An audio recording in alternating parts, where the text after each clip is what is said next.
اپنی اصلاح کی فکر کریں. اور اس میں مقصود یہ نہیں ہے کہ ایک آدمی معلم ہے دوسرا متعلم ہے، ایک شیخ ہے دوسرا مرید ہے، بلکہ سب مل کر آپس میں ایک اپنی اپنی اصلاح کی فکر کریں، اپنے اپنے گریبان میں جا کے. تو بھائی اس اصلاح کی فکر کے لیے سب سے پہلا جو قدم ہوتا ہے وہ یہ کہ آدمی اپنے اوپر نظر ڈالے، اپنے گریبان میں منہ ڈالے، اپنا جائزہ لے. صبح سے لے کر شام تک کی زندگی میں کہاں میں اللہ تبارک و تعالیٰ کی اطاعت میں مصروف رہتا ہوں اور کہاں مجھ سے اللہ بچائے طاعت کے خلاف کوئی کام ہوتا ہے. سب سے پہلا قدم تو یہی ہے. اگر کوئی آدمی اپنے آپ کو بیمار ہی نہ سمجھے، مریض ہی نہ سمجھے، تو علاج کہاں کرے گا؟ 1000 ڈاکٹر موجود ہوں، لیکن جب وہ مریض ہی نہیں سمجھتا اپنے آپ کو تو کون علاج کرے گا؟ لہذا سب سے پہلا قدم تو یہ ہے کہ آدمی اپنے آپ کو یہ سمجھے کہ میں محتاج اصلاح ہوں، اپنے عیوب کا علم ہو، اس کا جائزہ لے. اس کو جائزہ لے کر پھر جب ایک مرتبہ یہ فکر پیدا ہو جاتی ہے کہ میرے اندر یہ بیماری ہے، میرے اندر یہ کمی کوتاہی ہے، پھر اس کے بعد طلب پیدا ہوتی ہے کہ یہ کمی کوتاہی کس طرح دور کروں. تو سب سے پہلا قدم اپنے عیوب پر نظر ڈالنا، اپنا جائزہ لینا اور یہ دیکھنا کہ کہاں میرے اندر خرابی پیدا ہو رہی ہے. آج الٹا معاملہ یہ ہو گیا ہے، جہاں جاؤ تو عام طور سے ہم لوگوں کی کیفیت یہ ہو گئی ہے کہ دوسروں پر تنقید کرنے میں تو بہت فیاض ہیں. لوگ ایسے ہو گئے ہیں، لوگوں کے اندر یہ خرابی پیدا ہو گئی ہے، لوگ یہ کرتے ہیں وہ کرتے ہیں، فلاں لوگ بدعات کا ارتکاب کرتے ہیں، فسوق و فجور کا ارتکاب کرتے ہیں، ماحول اتنا گندا ہو گیا ہے، خراب ہو گیا ہے. یہ شکوہ ہمیشہ ہماری زبان پر رہتا ہے. جہاں 4 آدمی ملے اور مل کر بیٹھے تو یہ شکوہ شروع ہو جاتا ہے. بے دینی کا شکوہ، دین سے دور جانے کا شکوہ اور نہ جانے کیا کیا خرابیوں کی شکایتیں دوسروں کی، ان کا ذکر ہوتا ہے.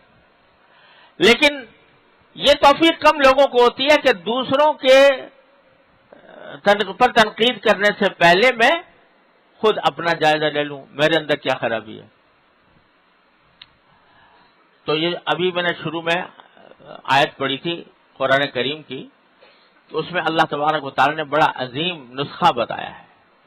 یا ایھا الذین آمنوا علیکم انفسکم، اے ایمان والو تم اپنی خبر لو، اپنی خبر لو، اپنی اصلاح کی فکر کرو.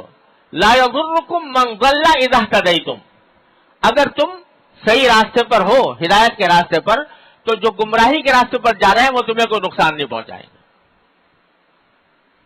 بھائی یہ جو تم تنقید کر رہے ہو کہ دوسروں کے اوپر کہ دوسرے لوگ ایسا کرتے ہیں، فلاں خرابیاں معاشرے میں پیدا ہو گئی ہیں، یہ ہو گیا وہ ہو گیا ہے، تو جو اس خرابی میں مبتلا ہے اس کا گناہ اس کو ہی ہوگا نا، اور اس کا برا انجام اسی کا ہوگا. تمہیں اس سے نقصان نہیں پہنچے گا بشرطے کہ تم ٹھیک راستے پر ہو. لہذا پہلی فکر تو آدمی کو اپنی کرنی چاہیے کہ میں کسی طرح درست ہو جاؤں، میں اللہ تبارک و تعالیٰ کی رضا کے مطابق زندگی گزارنے لگوں. یہ فکر سب سے پہلے ہو. علیکم انفسکم، تم اپنی خبر لو. جس آدمی کو اپنی فکر پڑ جاتی ہے اس کو دوسروں کے خرابیاں اتنی نظر نہیں آتی جتنا خود اپنی نظر آتی ہیں. جب آدمی خود بیمار ہو، پیٹ میں شدید درد اٹھ رہا ہے اس کے اور بےتاب ہے اس درد سے، تو وہ اپنے درد کی فکر کرے گا یا دوسرے کے نزلہ زکام کھانسی کی فکر کرے گا کہ اس کو نزلہ ہو رہا ہے، اس کو زکام ہو رہا ہے، اس کو کھانسی ہو رہی. اس کو تو پہلے یہ ہے کہ میرا درد کسی طرح دور ہو، اس فکر میں پڑ جائے گا. نہیں ہے کہ دوسروں کے معمولی عوارض کی فکر کرے. اگر کوئی احمق ایسا کرے گا تو وہ کبھی تندرست نہیں ہو سکتا. اس کو تو پہلے فکر اپنی کرنی ہے کہ میں کسی طرح یہ درست ہو جاؤں، پھر میں کسی دوسرے کی طرف دیکھوں. تو اب اسی طرح جب اللہ تبارک و تعالی اپنے عیوب پر مطلع فرما دیتے ہیں اور اپنی خرابیوں پر نگاہ پڑنے لگتی ہے تو پھر دوسروں کی خرابیاں آدمی کو دوسروں کی خرابیوں پر نگاہ نہیں جاتی.